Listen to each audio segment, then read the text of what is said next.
నమస్కారం. బీఆర్కే భక్తి ఛానల్‌కి స్వాగతం. నేను మీ మానస.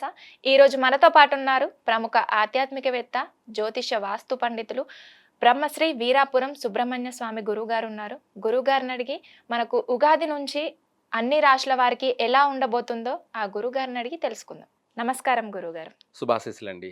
గురువుగారు విశ్వవసునామ సంవత్సరంలో అందరికీ ఎలా ఉండబోతుంది? మంచి విషయం అడిగారు.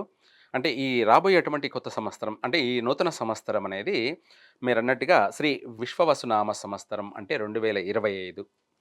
అలాగే చైత్రమాసం నుంచి చైత్ర శుద్ధ పాడ్యమి, ఉగాది. ఈ నూతన సంవత్సరం అంతా కూడా అధిక భూకంపాలు. మామూలుగా ఆల్రెడీ జరుగుతూనే ఉన్నాయి. ఈ విషయాలు కూడా ముందే చెప్పాను కూడాను జరుగుతాయని. అయితే అధికంగా భూకంపాలు సంభవించడం, ఇవి మన భారతదేశంలోనూ అన్ని చోట్ల జరిగే అవకాశం ఉంది. అంతేకాకుండా విదేశాలలో అధికమైన మోతాదులో అంటే ఎక్కువగా జరిగే అవకాశం ఉంది.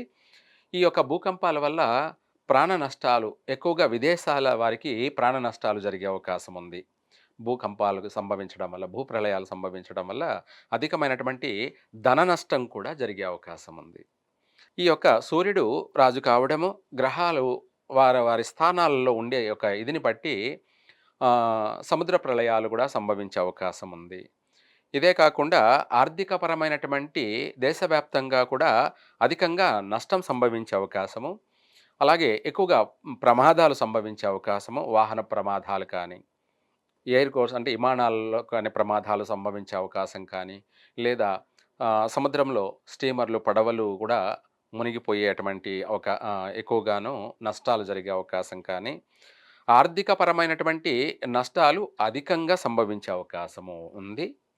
అంతేకాకుండా ప్రజలలో, నాయకులలోనూ రాజకీయ అవగాహన పెరిగిపోయి అంటే మించి రాజకీయంలో ఎక్కువగా ఎవరికి వాళ్ళే రాజు అన్నట్టుగా, ఎవరికి వాళ్ళే అంటే ప్రతి ఒక్కరు కూడా ఎవరికి వాళ్ళే రాజు అన్నట్టుగా ప్రవర్తించడం వల్ల రాజకీయంగా కొంత అల్లకల్లోలం ఏర్పడే అవకాశాలు ఎక్కువగా ఉన్నాయి. గురువుగారు, కర్కాటక రాశి వారికి ఉగాది నుంచి ఎలా ఉండబోతుంది? వారి యొక్క ఆదాయం గురించి, రాజపూజ గురించి తెలియజేయండి. అలాగే తెలియచేద్దామమ్మా.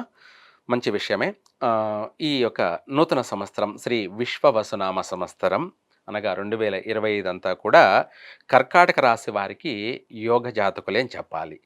కర్కాటక రాశి వారికి ఆదాయం 8, అధికంగా మంచి ఆదాయము. అలాగే వ్యయం వచ్చేటప్పటికి 2. ఈ రాశి వారికి ఆదాయ వ్యయాలు చూసుకుంటే ఆదాయం 8, ఖర్చు 2. ఆ 2 తీసేస్తే 8లో 6 మిగులుబాటు, లాభదాయకంగా ఉన్నారు. కర్కాటక రాశి వారి ఈ సంవత్సరం అంతా కూడా మంచి లాభదాయకమైనటువంటి జీవితాన్ని కొనసాగిస్తారు. అంటే మంచి వ్యాపారం కొనసాగించడం, వ్యాపారంలో మంచి అధికమైనటువంటి లాభాలను ఆర్జించడం, మంచి లాభాలను పొందడం, కుటుంబం ఎల్లపాది కూడా సంతోషంగా జీవించడం, అలాగే అభివృద్ధి చెందడం కూడా మంచి శుభసూచకంగానే కనిపిస్తుంది. ఈ యొక్క కర్కాటక రాశి వారికి ఇక్కడ గౌరవార్థం కూడా 7, అవమానం 3, రాజ్యపూజ్యం వచ్చేటప్పటికి అధికమైనటువంటి గౌరవార్థం బాగా ఉంది. అంటే ఈ సంవత్సరం అంతా కూడా ప్రజలలో మంచి గుర్తింపు, మంచి పేరు ప్రఖ్యాతలు, ప్రతిష్టలు వీళ్ళ కోసం అన్నీ కూడా వీళ్ళ కోసమే ఎదురు చూస్తున్నట్టు ఉంటాయి అన్నీ కూడా. అంటే సన్మానాలు, సత్కారాలు, గౌరవార్థాలు ఇలాంటివి, అవార్డులు, రివార్డులు అన్నీ కూడా వీళ్ళ కోసం ఎదురు చూస్తూ ఉంటాయి. అనగా ఈ రాశి వారికి అన్నింటా కూడా జయమే. అన్నింటా కూడా కర్కాటక రాశి వారికి ఒక మాటలో చెప్పాలంటే 3 పూలు 6 కాయలు అన్నట్టుగా వీరి జీవితం అంతా కూడా ప్రశాంతమైనటువంటి జీవితము మనశ్శాంతిగాను, ప్రశాంతంగాను ఈ సంవత్సరం అంతా కూడా అన్ని రంగాల వారికి కూడా కలిసి వచ్చే అవకాశమే ఎక్కువగా ఉంది. అలాగే ఈ రాశి వారికి వివాహ ప్రయత్నం చేస్తున్నటువంటి వాళ్ళకి తొందరగా వివాహం నెరవేరుతుంది. అలాగే సొంత ఇంటి కల నెరవేరుతుంది. గృహయోగం కూడా మంచిగా వీళ్ళకు కలిసి వచ్చే అవకాశాలే ఉన్నాయి. అంతేకాకుండా ఈ రాశి వారికి ఇంట, బయట అన్ని విధాల కూడాను అన్ని రంగాల్లోనూ ఎదురు లేదు, తిరిగి లేదు, చక్కగా కలిసి వస్తుంది. ఇంకా కూడా ఈ రాశి వారు పరిష్కార మార్గాలు ఏదైనా చేసుకోవాలి అనుకుంటే వీలైనంత వరకు శివారాధన, అలాగే ఈ శివారాధన కూడాను సోమవారం రోజున ఈ యొక్క కర్కాటక రాశి వారు పెరుగన్నంతోటి అభిషేకం చేయడం, అలాగే శనివారం రోజున బెల్లపు పొంగలితోటి అభిషేకం జరిపించడం. ఇలా ఒక 11 వారాలు కానీ 12 వారాలు కానీ చేయడం వల్ల చక్కగా మంచి సంపూర్ణమైనటువంటి ఆరోగ్యము, అలాగే అభివృద్ధి అన్నది తొందరగా అభివృద్ధి చెందడము, అనుకున్న పనిని పూర్తిగా నెరవేర్చడము, పట్టుదలతోటి అనుకున్న పనిని సాధించడం అనేది ఈ సంవత్సరం జరుగుతుంది. చక్కగా పిల్లలకు కూడా విద్యా విషయాలలోనూ చక్కగా రాణించగలరు. విద్యార్థులు పాస్ అవుతారు. కలిసి వస్తుంది. కర్కాటక రాశి వారికి అన్ని రంగాలలో కూడా విజయమే.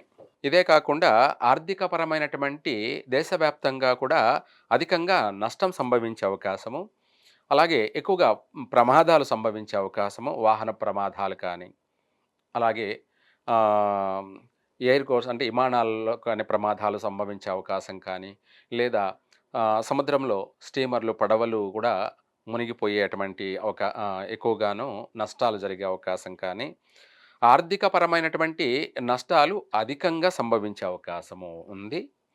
అంతేకాకుండా ప్రజలలో, నాయకులలోనూ రాజకీయ అవగాహన పెరిగిపోయి, అంటే మించి రాజకీయంలో ఎక్కువగా ఎవరికి వాళ్ళే రాజు అన్నట్టుగా, ఎవరికి వాళ్ళే అంటే ప్రతి ఒక్కరు కూడా ఎవరికి వాళ్ళే రాజు అన్నట్టుగా ప్రవర్తించడం వల్ల రాజకీయంగా కొంత అల్లకల్లోలం ఏర్పడే అవకాశాలు ఎక్కువగా ఉన్నాయి.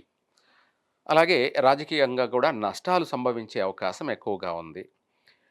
ఇదే కాకుండా ఆర్థికపరమైనటువంటి విషయాలలోకొచ్చేటప్పటికి కొంత కొంత అనిపించినప్పటికీ అధికంగా వ్యయం ఎక్కువగా అయ్యే అవకాశం ఉంది. ఈ సంవత్సరం ఏది ఏమైనా కూడా ఆధ్యాత్మికంగా దైవ చింతనతోటి ఎక్కువగా దేవాలయ దర్శనాలు, దేవాలయాలను సందర్శించడాలు, పుణ్యస్నానాలు ఆచరించడాలు, మహాపుణ్యక్షేత్ర దర్శనాల వల్ల కొంత ప్రతి విషయాలలో కూడా ప్రజలు క్షేమంగా ఉండే అవకాశం ఉంది. సంతోషంగా, ఆనందంగా ఉండే అవకాశం ఉంది. దైవారాధన వల్ల ఇవి అన్నీ కూడా వీటన్నిటి నుంచి కూడా తప్పించుకు తిరుగువాడు దన్నీడు సుమి అన్నట్టుగా రాబోయే ఉపద్రవాలన్నిటినీ కూడా మనం తప్పించుకోవాలంటే ఒకటే మార్గం. అదే దైవ దర్శనం. ఎక్కువగా దేవాలయాలు, పుణ్యస్నానాలు, పుణ్యక్షేత్ర దర్శనాలు, ఇవే కాకుండా ఏదైనా సరే ఎక్కువగా హోమాలు, జపతపాలు ఇవి ఆచరించడం వల్ల ఈ సంవత్సరం ప్రతి విషయం నుంచి కూడా అందరూ ప్రజలు బయటపడే అవకాశం ఉంది. అంటే చక్కగా అభివృద్ధి చెందే అవకాశం ఉంది. రాబోయే ఉపద్రవాలన్నిటిని కూడా తప్పించుకొని సమయానుకూలంగా అందరూ జాగ్రత్తగా అభివృద్ధి చెందేదానికి మంచి అవకాశం ఉందమ్మా. చాలా చక్కగా చెప్పారు గురువుగారు. ధన్యవాదాలు. సర్వే జన సుఖినో భవంతు.